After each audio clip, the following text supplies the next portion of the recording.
Tonight on Special Assignment, we investigate an international fugitive, a man of the cloth, wanted for genocide in Rwanda. We track him down to his hideout in Johannesburg and expose his terrible crimes.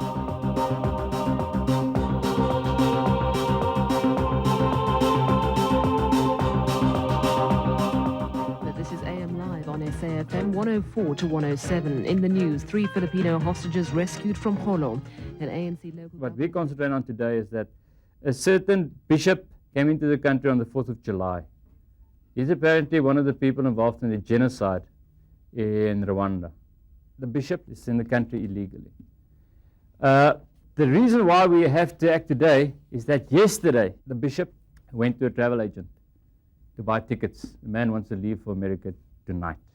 We've got passports, we'll make copies and give each one a copy of what everybody looks like. Mr. Mulele and 8 people will leave now. Go to the scene, blend in. This is the Anglican bishop the Scorpions are hunting, Samuel Musabyimana. He's an international fugitive, wanted by the Criminal Tribunal of the United Nations for genocide and crimes against humanity. The bishop's been on the run for 6 years. He spent time in Kenya and then came to South Africa with 2 Rwandan bodyguards, a stack of false passports, and a bag full of money. Special Assignment filmed the bishop as he stepped onto the pavement, waiting for someone to fetch him.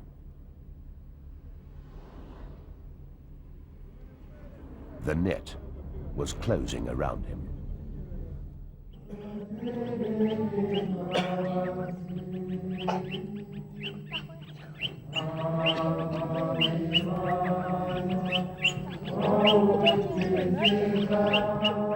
The trail that took Bishop Samuel Musabyimana from Rwanda to South Africa starts in central Rwanda. The area lies in what was known as the Triangle of Death. In 1994, some of the fiercest killings took place here, as Hutu extremists tried to exterminate the Tutsi population. Over 1 million people died in the genocide. Years after the killings, survivors are still reburying the remains of their loved ones. This is also the place where the story of Bishop Samuel Musabyimana begins, in the Anglican parish of Chiogwe, near Gitarama, where he was bishop. The bishop left Rwanda in May 1994 and hasn't returned since. But many of the survivors of the genocide at Chiogwe will neither forget nor forgive the man they once trusted. Will John tell us whether you know that man? Yeah, I know the man. I know the man. This man, he was a bishop of Chiogwe. He was a killer. Yeah, he killed our parents, so he decided to tell the soldiers to take our father, our family to be killed. Since 1994, the organization Africa Rights has been researching the genocide. They have interviewed victims extensively and investigated the role of Bishop Musabyimana in the killings at Chiogwe. They refer to him as a genocidaire, one of those who perpetrated genocide. Bishop Samuel Musabyimana was the man who incited and organized the genocide in Chiogwe, Gitarama in 1994. Before the genocide, the Anglican parish of Chiogwe was a haven of peace and tranquility. Before the genocide, this man was a good man. He was a good man. All of us we were saying that this man is good. He was a bishop of ours. Then, on the 6th of April 1994, the genocide started. The Interahamwe were Hutu extremists, armed, trained, and supported by government soldiers. That night, they took to the streets and started killing Tutsis. The campaign had been planned for years by Hutu fanatics in the government and the army. Before long, the genocide reached Chiogwe. People fled their homes. We decided to go to this Anglican church because we knew that we must get help because this man was a good man. But the bishop allowed only a handful of Tutsis to enter the church grounds. The rest were turned away, often to be killed. Particularly, he told people to go to Kabgai, the Catholic Diocese of Kabgai, and the road between Kabgai and Shogwe had numerous roadblocks, the purpose of which was to trap and kill Tutsis. At the time of the genocide, Pastor Celestine Hatakagimana was a clergyman at Shiogwe. His bishop was Samuel Musabyimana. yarabibabwiraga kuko yarabizi harabo azi bagendaga bapfa mu nzira yarabizi kuko yaragendaga harimo abagendaga bapfa inzira yose bagenda bajya I Kabgayi. I think it would be fair to say he sent these people away either with the knowledge that they would be killed or indifferent as to what their fate would be. Ebyava ku Batutsi bo yavugaga ko mbese imperuka yabo yabaye bagomba gupfa bagashira. As the fighting around the capital of Kigali intensified, the genocidal government moved to Gitarama. They were the men and women who planned the extermination of Rwanda's Tutsis. Musabyimana's house at the parish became a meeting place for some of Rwanda's most notorious ministers and army officers. Clearly, Musabyimana was considered a confidant of the men who were planning and carrying out the genocide, and also that he was their ally. Namufasha nk'umwicanyi mu by'ukuri. Namufasha nk'umuntu ufatanije n'abicanyi. Nothing can ever explain the influence in Rwanda of people seeing a bishop openly in support of the genocide. That is incitement in its most pure form, incitement to genocide, and it succeeded. Byari bimbabaje ariko rero ku ijambo Musenyeri avuga ngo ni iherezo ry'Abatutsi nanjye uko nabonaga ari ryo. This is Kigali's central prison. Thousands who committed genocide are locked up here. Among them is Pastor Atanazi Ngirinshuti, who was second in charge at Shiogwe. Ngirinshuti was sentenced to death for the same crimes the bishop stands accused of. Ngirinshuti claims he's innocent and still supports his bishop. I'm sentenced to death. Je l'accepte bien. Je suis prêt à mourir, mais je ne suis pas coupable. Do you speak French? I am not guilty. My conscientiousness is very, very quiet. Ngirinshuti came under the direct authority of Musabyimana. During the genocide, he was very much Musabyimana's right-hand man. Among other things, Ngirinshuti was found guilty of attending a meeting in Musabyimana's house, where the bishop asked an army officer for guns. Pastor Celestine was hiding in the house and overheard the conversation. He said the guns were given to the Interahamwe at roadblocks around the parish. Abaro barazibahaye n'abantu bagiye bahita aho ngaho bicaga nta bantu nyine bari aho ngaho baje kubona izo mbunda yabahaye batangira kugenda nyine bica ndetse nabo hirya mu byaro bagenda bakoresha izo mbunda Musenyeri yatse. According to the court evidence, the bishop ordered Ngirinshuti to make lists, names of Tutsis he'd allowed to enter the church grounds. At the time, Fulgence MUKUNZI and LINGO NDIZIHIWE were staying there with their families.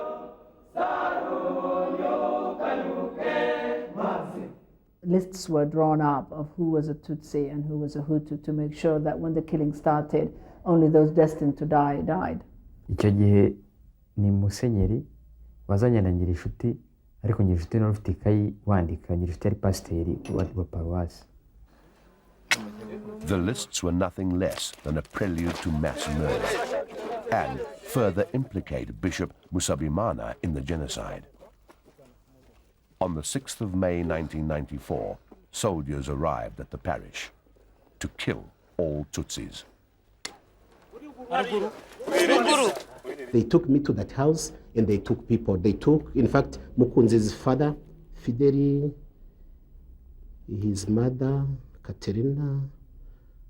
And Ngirinshuti, he came with a book read our names.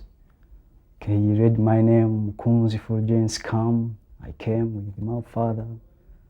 I remember I was with my mother, sisters and brothers. When they start to beat them with the guns, I said to one of the children who were there, I can't remember who they are, please go that side and try to call for the bishop. The bishop also arrived at the scene with the Minister of Information, a known genocidaire. The bishop spoke to the soldiers. Nabyumvise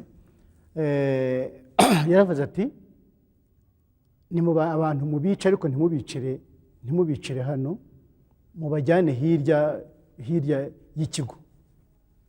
If you see somebody laughing when you are struggling, you can't ask him for help.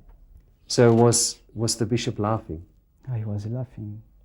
I think that he laughed for the good things he saw. For him, I think it was good.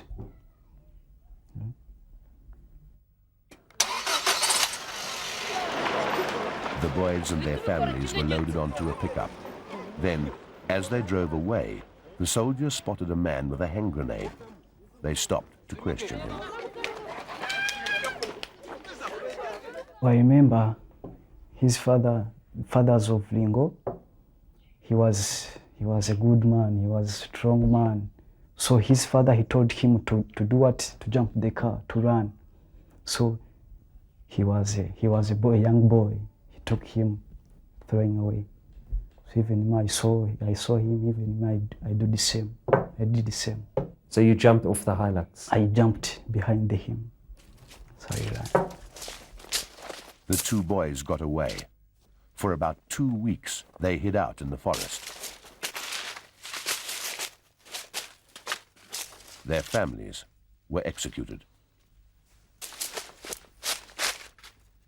See my father, my mother, 2 sisters, and 1 brother. Yeah, they were all killed. Papa na mama nanje na mukuru wanjye.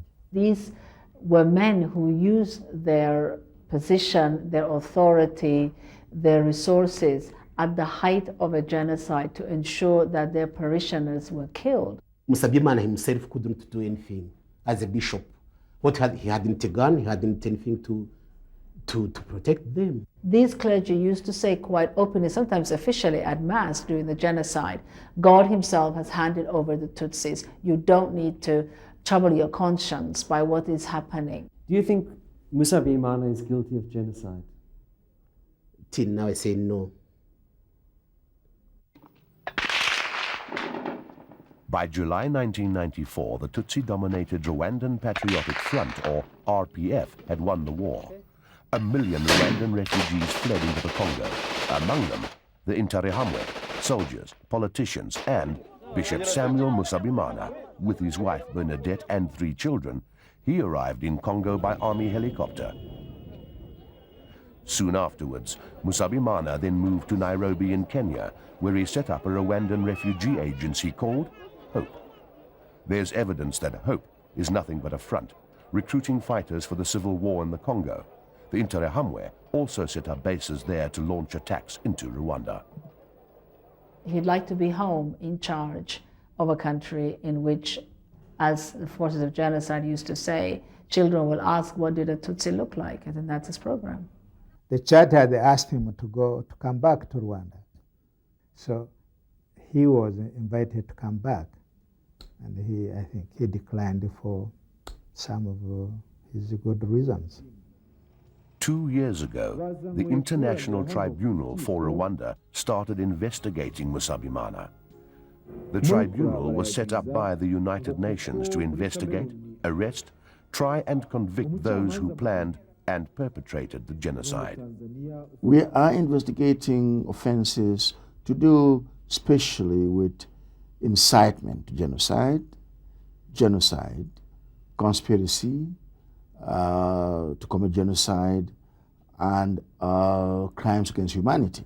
He has the confidence that the churches abroad, to whom he has remained very close, and who have given him enormous support, moral as well as financial, before the genocide and since the end of the genocide, will continue to support him. Undeterred by the international investigation, Musabyimana decided to travel south. On the 4th of July this year, he arrived at Johannesburg International Airport. In his possession, several false passports, a South African visa, 2 Rwandan bodyguards, and thousands of US dollars. Downtown Johannesburg, a haven for illegal immigrants, drug dealers, and fugitives. It's here that Samuel Musabyimana headed when he first arrived in the City of Gold. He booked into the Mariston Hotel, a place of refuge for a network of Rwandan fugitives and extremists. This is a network of extremists, the core extremists. These guys come in illegally, change documents, go under false names. Some confess they are fundraising for the war efforts in the DRC. Towards the end of July, Special Assignment discovered that Bishop Musabyimana was living in room 1010. We persuaded a Rwandan refugee to book into the hotel, meet the bishop, and find out what he was doing in South Africa. We armed the refugee with a spy camera hidden in a bag.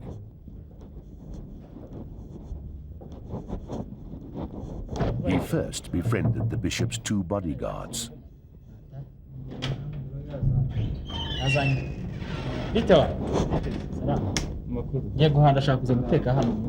Shortly afterwards, he was introduced to Musabyimana himself.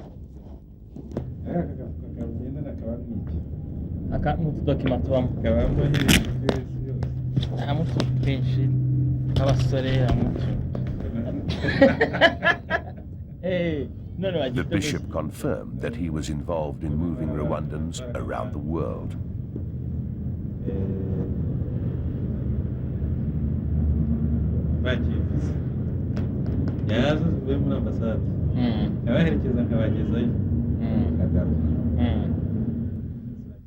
Musabyimana, I think, could be a big role player in terms of facilitating funds and such things towards Congo. We traced another member of the network to Yeovil in Johannesburg, the Rwandan who supplies the extremists with false passports and fake visas. Gratien Gataraia was a former lieutenant in the genocidal army. He was the person who met the bishop at the airport.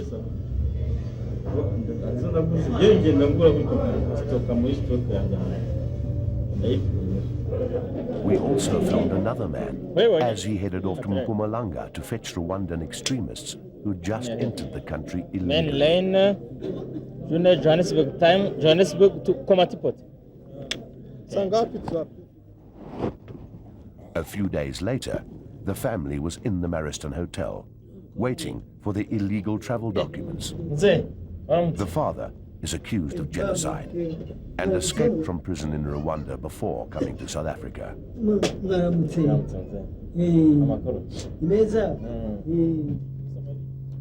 We also recorded this Rwandan woman. She had just received her false Cameroonian passport. Among others, it had a South African visa. But we have had reports of networks of people who smuggle them in through Swaziland or Mozambique, and they are paid for that. We discovered that over the past few years, several genocidaires have either visited South Africa or found refuge here. The mastermind behind the genocide, Colonel Theoneste Bagasora, visited South Africa several times to meet with the extremists. He is now in detention in Arusha on charges of genocide. They came from all over the world and they have meetings all over the world. So not only South Africa. Colonel Bagasora came to this country sometime with a false Congolese passport. He came for procurement of arms. This man is said to be the leader of the extremists in South Africa. His name is Paul HABIMANA, a regular visitor to the Mariston Hotel. Despite overwhelming evidence to the contrary, the extremists still say that the 1994 genocide was planned and executed by the Tutsi themselves. We interviewed Paul HABIMANA in his office in Pretoria. They are them who planned the genocide. Not the former government? Not the former government. So why do you think so many people believe that the genocide was started by the former government, by the so-called Hutu extremists? Normally, they are misinformation. Most of these people, I prefer to call them fugitives actually, not refugees. They trade in false information and rumors for their survival and protection and asylum. Bishop Samuel Musabyimana, do you know him? I know him. I heard about him when I was in Kenya. I would be surprised if the bishop came and never met Paul. I would be surprised. You had a meeting with Bishop Musabyimana. Me? 1 week ago. 1 week ago? In the Mariston Hotel. You had a meeting with him. I don't know. In room 1010. You had a meeting with Bishop Musabyimana. I don't know. Is it not true? It is not true. I want to say to you that that meeting has been recorded. You had a meeting with him on August the 4th at 2 o'clock in the afternoon. You had a meeting with Bishop Musabyimana in the Mariston Hotel.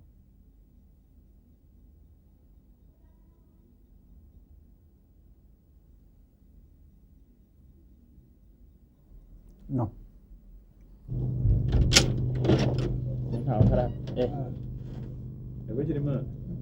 Umugabo yitwa Paul.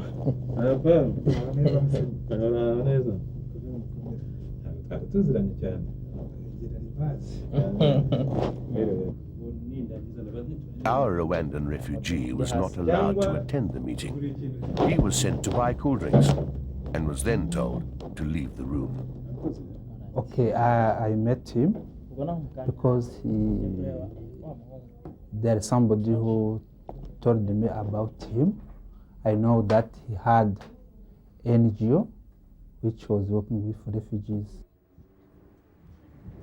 At the beginning of August, Bishop Musabyimana was trying to go to the United States. He wanted to relocate Rwandans in America. Lieutenant Gracien Gataraia couldn't get him American visas, and Special Assignments reporter was introduced to the bishop as a businessman who might be able to help. Now it's for only the visa. For how many people? We are six. But I'll tell you, the very good business we can do. If we succeed, once we come back, I show you. I have very good connection. 2 days later, the bishop handed over 6 passports, among them his own illegal Rwandan passport. Special Assignment decided to inform the elite Scorpions unit that he was in South Africa and that he was wanted by the United Nations for the genocide. 4 days later, the Scorpions planned his arrest. Counted for. The man wants to leave for America tonight, so we have to arrest him today. We don't have a warrant from the tribunal in Arusha yet. Mr. Nguka is working on that. We believe there must be a warrant there. Minutes after he left the hotel, the Scorpions moved in. What are you doing with the gentleman here? Sorry? As the bishop was arrested, the director of public prosecutions, Bulelani Nguka, phoned the UN Tribunal for Rwanda to verify the bishop's status. Let's go. They informed me that they will come to South Africa, that they have a warrant. They did verify, in fact, that yes, he was on the wanted list, and they were very excited about it. A very strong case against Musabyimana. He definitely, to my mind, used his leadership position in the church to facilitate those, to facilitate the commission of genocide. Yes. So the arrangement that we made was that we would keep him in custody until they come and provide us with a warrant. A genocide maximum sentence is life imprisonment. The bishop was handed to Home Affairs in Pretoria, where he was detained as an illegal immigrant. The department was supposed to hold him until the UN tribunal came to fetch him, but the Scorpions forgot to tell them. Investigators were here at my invitation. I had invited them to come to the country, and they were here and expecting us to deliver the person to them, and the person was gone. Bishop Samuel Musabyimana was released 2 days before the United Nations arrived in South Africa. The Director of Public Prosecution calls it a miscommunication between Home Affairs and the Scorpions unit. Who's responsible for that miscommunication? Look, I think I take the responsibility for it. I'm saying to the extent that my office has blundered, I accept that responsibility. And I think that's what I would like to do, is the buck stops with me, and I take that responsibility. I feel bad for it. And as I've said, I've already apologized to my counterparts in Arusha, and hopefully they told me that they've accepted my apology. On the morning of August the 23rd, Bishop Musabyimana was taken to Johannesburg International Airport. His false passports were returned to him. He then boarded an international flight for Nairobi.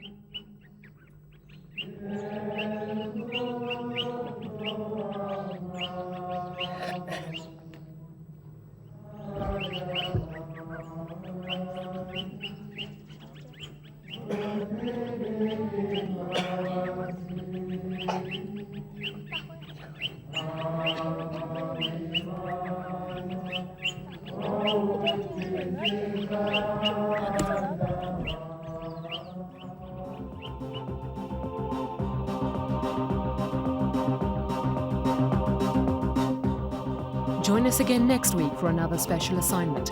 If you have any comments or suggestions, you can email them to truth@sabc.co.za.